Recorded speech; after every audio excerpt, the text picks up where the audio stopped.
Alright, I may have gone a little bit clickbaity on the title because we aren't talking about all of Illinois, just Dixon, Illinois, a small town of about 15,000 people 100 miles west of Chicago. Previous to the story I'm about to tell you, Dixon, Illinois was famous for exactly one thing, and that is being the childhood home of President Ronald Reagan.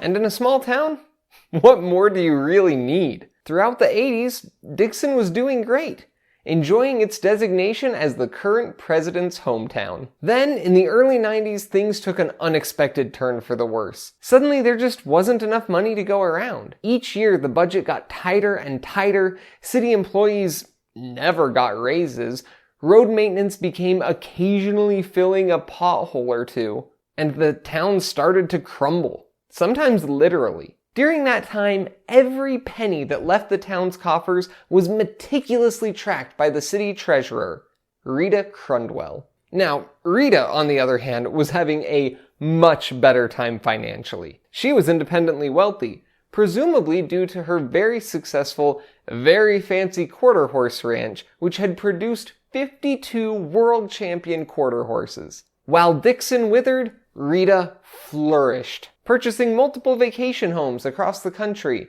a mountain of jewelry, and even a $2 million RV. But despite her wealth, Rita continued to be a diligent public servant, even acting as a mentor figure for the city clerk, Kathy Swanson, who would fill in for Rita when she was sick or out of town. In 2011, when Rita was on an extended vacation, Kathy was looking over accounts and doing her work when she noticed a lot of deposits going into an account that she wasn't familiar with called RSCDA. It raised some red flags, so she reported it to the mayor, who then reported it to the FBI.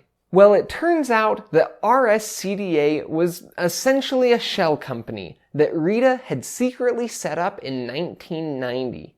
Over the course of the last 22 years, she had siphoned over $53 million of the city's funds into her personal bank account. It is the single biggest case of municipal fraud in history. After Rita was convicted, they sold her 3 houses, the fancy RV, all 300 horses, and, of course, most importantly, her diamond-encrusted SpongeBob SquarePants necklace, which is an actual thing that she owned that cost like $2,000. Altogether, Dixon recovered about $8 million from selling all her stuff, and then made a bunch more by suing the auditing company that they'd been paying to look over their records and make sure that stuff like this didn't happen. Rita actually just fairly recently got released from prison in 2020 after serving only 7 years of her 20-year sentence,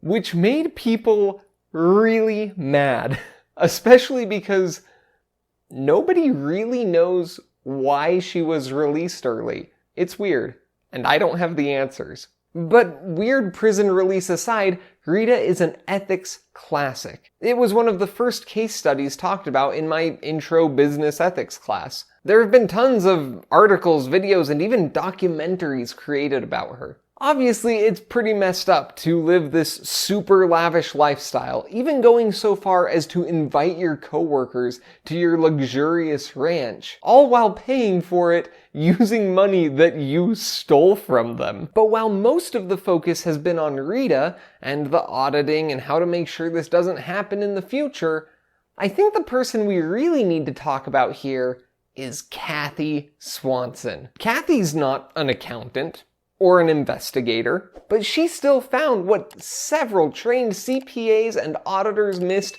for decades. Not only that, but there were 6 months between when Kathy found the account and reported it and when Crundwell was actually arrested. During that time, she had to play it cool and pretend like nothing was wrong so that they could gather evidence, which had to be agonizing and incredibly difficult as someone who is a city clerk and not a trained actor. And even though it was so difficult, she did it anyway. I hope we can all strive to be like Kathy, who did the right thing even when the right thing was hard. Because people like Kathy are the ones that really change the world.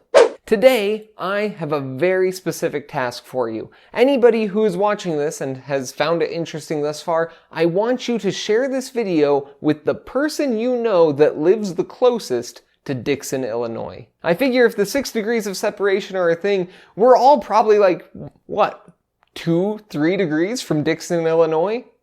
I bet we can get it there. Not that they need to know this story. They already know.